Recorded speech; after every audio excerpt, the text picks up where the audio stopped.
కొండా సురేఖ గారు సమంతకి అపాలజీ చెప్పడం అనేది అంతకన్నా స్టూపిడిటీ అయితే నేను చూడలేదు. ఫస్ట్ ఆఫ్ ఆల్ సమంతని ఎక్కడ అవమానించారు?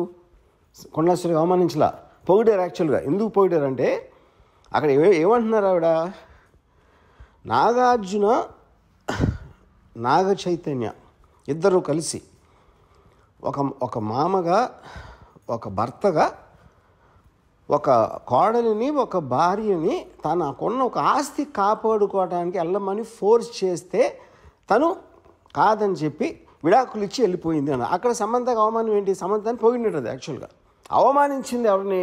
అత్యంత జుగుప్సగా అవమానించింది నాగార్జున చైతన్యాన్ని. అసలు దాని టాపిక్ ఎత్తట్లా, దాని గురించి ఇంతవరకు మాట్లాడలేదు ఎవరు.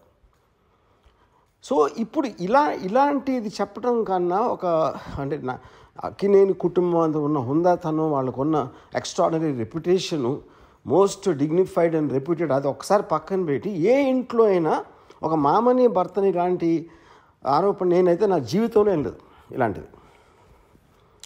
ఇది చాలా సీరియస్గా తీసుకుని నా రిక్వెస్ట్ నాగార్జునకి చైతన్యకి ఇలా వదిలేయకుండా, మళ్ళీ ఇలాంటివి జరగకుండా ఇండస్ట్రీ అందరి కోసం, ప్రజలందరి కోసం కూడా సీరియస్గా తీసుకుని మర్చిపోలేని గుణపాఠం నేర్పించాలి. దీనికి తప్పిస్తే మన దగ్గర వేరే మార్గం లేదు. ఇలాంటిది మళ్ళీ జరగకుండా చూడాలి.